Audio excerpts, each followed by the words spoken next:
በተለያዩ የስራ መስኮች በመሰማራት ከራሳቸው አልፈው ለሌሎች የስራ እድል መፍጠራቸውን በገሱባ ከተማ በተለያዩ የስራ መስኮች የተሰማሩ ማህበራት ገለጹ። በቀጣይ ይበልጥ ውጤታማ ለመሆን የማምረቻ ቦታና የገበያ ትስስር እንዲመቻችላቸው ማህበራቱ ጠይቀዋል። ማህበራቱ ለሚያነሷቸው የማምረቻ ቦታ ጥያቄ ለመመለስ እየሰራ መሆኑን የገሱባ ከተማ አስተዳደር አስታውቋል። ለትሩንጎ ሙሉ ዘገባ አቤኔዘር አበራ። መንግስት የስራ አጥ ወጣቶችን ቁጥር ለመቀነስና ዜጎች ኑሯቸውን እንዲያሻሽሉ በስራ እድል ፈጠራና ኢንተርፕራይዞች አማካኝነት ለብዙ ዜጎች የስራ እድል ፈጥሮላቸዋል። በወላይታ ዞን ገሱባ ከተማም በማህበር ተደራጅተው በተለያዩ የስራ መስክ የተሰማሩ የማህበረሰብ ክፍሎች በተሰማሩበት ሙያ ውጤታማ መሆናቸውን ገልጸዋል። እኛ ስንመጣው መጀመሪያ ካፒታላችን እኛ ብድር ወስደን ከኦሞ ማይክሮ ፋይናንስ 50 ሺህ ብር ብድር ወስደን ነው ይሄን ስራ ጀመርነው። አሁን ዛሬ ግን እግዚአብሔር ይመስገን ካፒታላችን ቢያንስ ከ30 ሚሊዮን በላይ እስከሚያልፍ ድረስ ማሽን እስከምንተክል ድረስ ለ100 ሰው ስራ እድል በ5 ሰው የተጀመረው ለ100 ሰው ስራ እድል እስከምንፈጥር 100 ሰው ሳይሆን በእኛ ማህበር በኢትዮጵያ ደረጃ ካሳባ አምራች ማህበር ተብሎ የመጀመሪያ እውቅና ያገኘነው በመጀመሪያ ታጋይ ሆነን በዛ ስራ ላይ ውጤታማ እስከምን ትግል እስከ መንግስት ይሄን ቀን እስከሚያመጣ ድረስ በተለያዩ ሚዲያዎች በተለያዩ መስሪያ ቤቶች ስንንከራተት ይሄ ምላሽ እስከሚያገኝ ድረስ ተስፋ ሳንቆርጥ ያም ተስፋ ካለመቁረጣችን ጀምረን ምን ማድረግ አለብን ይሄ በጎን እየሰራን ሌላ ምን እንስራ በማለት ማነው ማቀነባበሪያ ይሄ ማህበር አቆሞ ሁለተኛ ተጨማሪ ካፒታል ስለጀመርን እጅግ በጣም በስራው እንኮራለን እንደሰታለን እንላለን። ኮሮ ጉታ ቦቴን ካለ ቦታ ዶማይዳ መጀመሪያ በትንሽ ቦታ ነበር የጀመርነው። በቤተሰባችን ተምሮ የጨረሱ 4 ልጆች ጋር ሆነን ተደራጅተን ትንሽ ቤት ከፍተን እየሰራን መንግስት ይህንን ቦታ ሰጥቶናል። በትንሽ ገንዘብ ነበር የጀመርነው። አሁን ግን ጥሩ ደረጃ ላይ እንገኛለን። ከፍተኛ ጥቅም እያገኘን ነው። ዘመናዊ የጀርመን ቀፎ 45 የኬንያ 18 ባህላዊ ደግሞ 150 በአጠቃላይ 280 የንብ ቀፎ አለን። ባህላዊ ጤተን ይሸተማ ሙሌራ ሲቁዲ ነው ጤተን ሆስፒታል ማይዲስ ጀመረኛን ስንጀምር ያው በክራይ አይነት ነው የጀመርነው። ናይ ከተማ አስተዳደሩ ያው ምስጋና ይግባውና እን ሰፊ ቦታ ሰጥተውን ከተማ አስተዳደሩ ይሄን ሰፊ ቦታ ወስተን ያው ስራውን በጥሩ ሁኔታ እየሰራን ነው። እስከ 280 ያህል ቀፎች አሉን። በሱ ደናስ እየሰራን ነው እና ወደፊት ያው የገበያ ትስስር መንግስት ከፈጠረልን ከሀገር ውጪ ጭምር ለመስራት ያው እቅድ ይዘን እየተንቀሳቀስን ነው ያለነው። በዚህ ስራ መስክ በመደራጀታቸው ከራሳቸው አልፎ ለሌሎች ስራ እድል መፍጠራቸውንም ተናግረዋል። ካሳባ ከመምጣቱ በፊት የኛ ልጆች ጫት ቤት፣ ሺሻ ቤት፣ ቡና ቤት የተለያዩ ቦታ በየመንገድ ዳሩ ቁማር ቤት ነበር ሲጫወቱ የነበሩት። ይሄ ስራ ከመጣ በኋላ ሁሉም ሰው እያንዳንዱ ስራ ይሄ ለዚህ ለአምራቹ ማህበር ብቻ ሳይሆን ለከተማ ነዋሪ ለሁሉም ከከተማ አልፎ እስከ ዞን ድረስ ለሁሉም ሰው ስራ እድል የፈጠረ ምርት ነው። እንዴት ሆኖ ሲባል ለምሳሌ እዚህ ውስጥ እኛ የሰራነው ቀደም ብያለሁ ለ100 ሰው እዚህ ስራ ከመፍጠሩ ውጭ መኪና ሲጭን ጎታች መኪና ላይ ሸራ አሳሪ የሚባል አለ፣ ተራ የሚባል አለ፣ ዳላላ አለ፣ የመኪና ባለ ንብረቶች አሉ። ለነዛ ሁሉ የገቢ ምንጭ እንደገና እዛ ላይ አሁን እኛ ፕሮሰስ ያደርጉትን እዛ የሚጭኑት ደግሞ ሌላ ማህበራት አሉ። ለነዛ ማህበራትም ጭምር ስራ እድል የፈጠረ ምርት ነው። ምርቱ እንደ ምርት ከየትኛው ምርት ለስራ እድል ፈጠራ ይሄ ምርት ከአርሶ አደር ጀምሮ እስከ ንግዱ ማህበረሰብ እስከ መጨረሻ እስከ ጋጋሪያው ድረስ እስከ 31 ሰው በግለሰብ በአንድ ተብሎ እስከ 31 ሰው ምርቱ ስራ እድል የፈጠረ ምርት ነው። ስራ እድል ተፈጠረላቸው አሉ። የጥበቃ ሰራተኛ 2 ጥበቃ ሰራተኞች አሉን። አትክልተኛ አለ 2 አትክልተኛ አለን። የቀን ሰራተኛም እንደዚሁ በቀን ሰርቶ ሙሉ አሉ። እስከ 8 እስከ 10 መሆኑ ሰራተኞችን በስራችን ቀጥረን ያው እንደ ስራ እድል ፈጠራ እየተጠቀምናቸው ነው ከኛ ጋር ተጠቃሚ እየሆኑ ነው። ምናልባት የስራ እድል እንደተፈጠረልን ያው በዚህ አጋጣሚ ደግሞ የገበያ ትስስር እንድኖረን እንፈልጋለን። እኛ አሁን ከአንድ ቀፎ እስከ ከባህላዊ ቀፎ እስከ 25 ኪሎ እናገኛለን። ከጀርመን ቀፎች አሉ ሌላም ቀፎ አለን። ከዛ ላይ ብዙ እያገኘን ነው። ደና ነው እና የገበያ ትስስር ካልተፈጠረ በቀር እዚህ ብቻ ተገርቶ የሚገታ አይደለም እኛ የምናገኘው ጥቅም። በበጀት ዓመቱ ታቅዶ ወጣቶችን በቋሚና ጊዜያዊ ስራ ማሰማራታቸውን የሚገልጹት የከተማው ምክትል ከንቲባና የስራ ዕድል ፈጠራና ኢንተርፕራይዞች ልማት ጽሕፈት ቤት ኃላፊ አቶ ወርቅነህ ሞታ ይህንን ስራ ለወደፊትም አጠናክረው እንደሚቀጥሉ አብራርተዋል። የዳቦ ጥያቄ ከፍ ብሎ ወደ እንጀራ ጥያቄ ተሸጋግሮ ከራስ አልፎ ሌላውን የሚመግብ ወጣት እንዲፈጠር በትኩረት እየሰራን ያለነው። ስለዚህ የከተማው ፖለቲካ እንዲረጋጋ ወጣቱ ላይ የምንሰራው ስራ ከምንም በላይ ውጤታማ ነው ብለን እንወስዳለን። ስለዚህ ወጣቱ ተረጋግቶ ሰርቶ ዳቦ በልቶ እቤቱ ገብቶ ማደር የሚችል ከሆነ ነገ ለማደግ የሚያስበው እሳቤ ከፍ ያለ ከመሆኑ ጋር ተያይዞ በዚህ ዘርፍ ላይ በቂ ድጋፍ ከተማ አስተዳደሩ በተለይ በሶስቱ ዘርፎች ለሚደራጁ ወጣቶች ድጋፍ እያደረገ ነው ያለው። ሼድ ገንብቶ እያስረከበ ነው ያለው።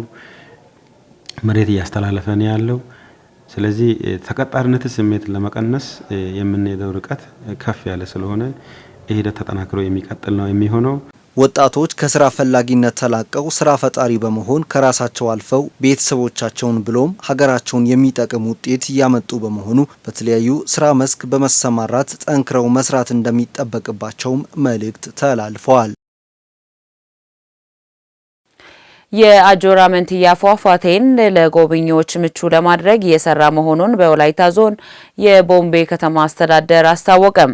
አጆራ መንትያ ፏፏቴ ከድንቅ የመስህብ ስፍራዎች መካከል አንዱ ነው ያሉት ጎብኚ ወጣቶች በአካባቢው የመሰረተ ልማት ስራዎች ሊሟሉ እንደሚገባ አመላክተዋል።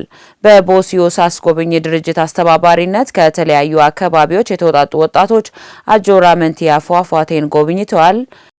በምስራቅ አፍሪካ ብቸኛው ነው የሚባለው አጆራ መንትያ ፏፏቴ የውጭና ሀገር ውስጥ ጎብኚዎች መጥተው አእምሯቸውን የሚያድሱበትና የመንፈስ እርካታ የሚቋደሱበት ድንቅ መስህብ ስፍራ እንደሆነ ይነገራል። በሁለቱ አጃንቾና ሶኬ ወንዞች አማካኝነት የሚፈጠሩ ማራኪው አጆራ ፏፏቴን ለሚያይ ሰው ጥልቅ ደስታን የሚፈጥር ተፈጥሮን ያለ ስስት ለምድር የለገሰች ስጦታ ነው። ቦሲዮስ አስጎብኚ ድርጅት አማካኝነት ይህንን ድንቅ መስህብ ስፍራን የጎበኙ ወጣቶችም ደስተኛ መሆናቸውን ለወላይታ ቴሌቪዥን ተናግረዋል።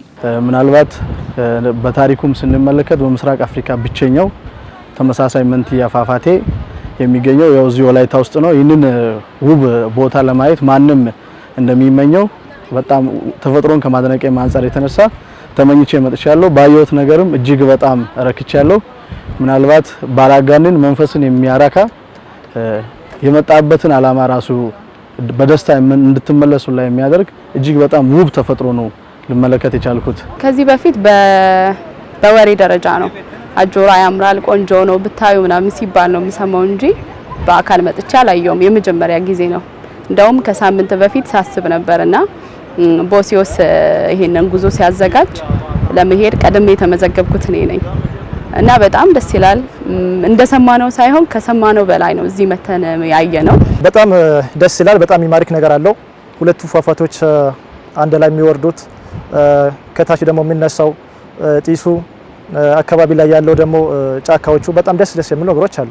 መንፈስን የሚያረካ ነገር ነው ያገኘሁት። ጎብኚዎች አያይዘውም የአጆራ መንትያ ፏፏቴ ለአካባቢው ትልቅ ገቢ የሚያስገኝና የቱሪዝም ዘርፉን ለማሳደግ የራሱ አስተዋጽኦ የሚያበረክት በመሆኑ ለጎብኚዎች ምቹ ሁኔታ ለመፍጠር የመሰረተ ልማት ስራዎችን ጨምሮ የማስተዋወቅ ስራ ሊሰራ ይገባል ሲሉ አሳስበዋል። ምን አለ መሰለ ሰው ተፈጥሮን የሚያደንቁ ብዙ ሰዎች አሉ ዓለም ላይ እና ይሄ ደግሞ የሚገርም ተፈጥሮ ነው። አይተው እኮ ነው ግሪኑ ነገር ያ ሁለቱ ወንዝ ሲወርድ ያለው የሆነ የሚፈጥረው ዌቡ ምናምን በጣም የሚገርም ነውና ያንን ነገር ሞር እዚህ ጋር ያለውን ሰው መጥቶ የሚያርፍበት ምናምን ነገር ቢኖር እዚህ ጋር አንዳንዴ ሰው መንፈሱን ማደስ ይፈልጋል ወጣ ብሎ ምናምንና ለዛ ማረፊያ ቦታ ምናምን ነገር ቢኖር በጣም የተሻለ ነገር ይኖራል የሚል ግምት አለኝ። አሁን ብዙ ነገር ይቀራል ብዬ አስባለሁ። ምክንያቱም እዚህ አሁን ሰውን እያዝን ነው ስንወጣም ስንወርድም ያለ ነውና መንገዶች ቢስተካከሉልን አካባቢው ቢለማ የሚጠጣ ነገር የሚበላ ነገር ቢኖርበት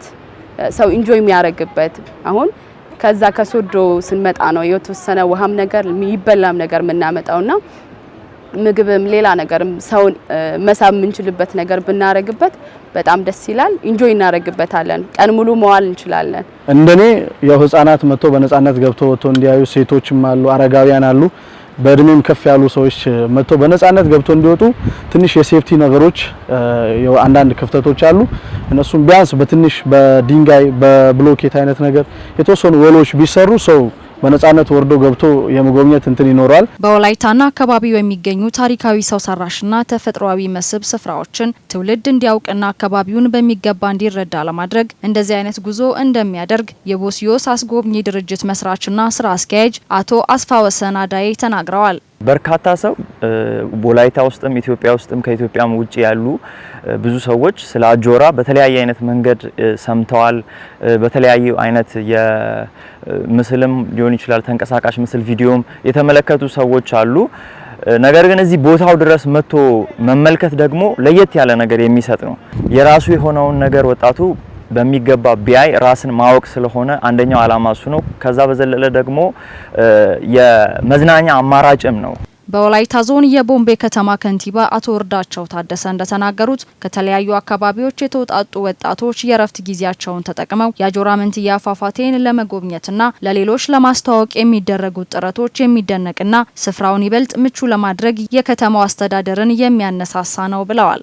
በተለያዩ መንገድ ለዓለም ሕዝብ ይህንን ላላየ ሰው የሚያደርስ ወጣት ስለመጣ እንደ ከተማ አስተዳደር በጣም እጅግ ደስታ ተሰምቶኛል። ይህንን የማልማት ስራ ለኛ ግንባር ቀደም ተግባር ነው። እንደ ከተማ አስተዳደር ትኩረት ሰጥተን ከምንሰራባቸው ቦታዎች አንዱ ይሄ ነው። ራሳችን አቅም እናለማለን። ቀጣይ ያለው ከዚህ ጀርባ አሁን ከካሜራው ጀርባ ያሉ ቦታዎች አሉ። ለሆቴል ለቱሪዝም ምቹ የሆኑ ቦታዎች በባህሪውም በካርታ በ10 ዓመት ስትራቴጂክ ፕላን ሲጠናም ይሄ አካባቢ ኮመርሻል ኤሪያ ተብሎ ነው የተለየው።